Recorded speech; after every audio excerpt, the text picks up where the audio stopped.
Nicolas Sarkozy a été condamné le 1er mars 2021 dans l'affaire dite des écoutes à 3 ans d'emprisonnement dont 1 an ferme pour corruption active et trafic d'influence. Sans surprise, l'ancien président de la République compte faire appel. Pour se défendre, Nicolas Sarkozy utilise un argument en remettant en cause notamment l'impartialité de ses juges.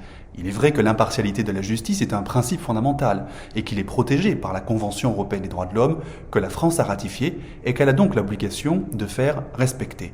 Nicolas Sarkozy, qui avait traité les juges lorsqu'il était président de la République de petits pois, car ils se ressemblent tous, mêmes origines, même formation, disait-il, se plaindrait de ce que les juges, désormais, aient trouvé avec l'affaire des écoutes un moyen de se venger. Et il est vrai, comme le dit Nicolas Sarkozy, que l'impartialité s'effondre dès que l'accusé a la conviction personnelle que le juge n'était pas impartial. L'apparence de partialité suffirait à dire donc que le juge est partial.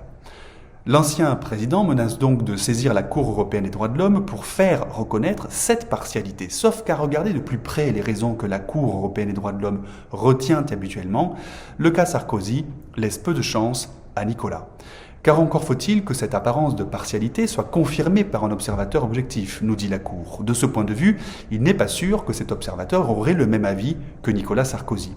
Et si la Cour européenne des droits de l'homme suivait le raisonnement de l'ancien président, il suffirait à n'importe quel accusé ou prévenu d'insulter toute la magistrature pour échapper à tout procès.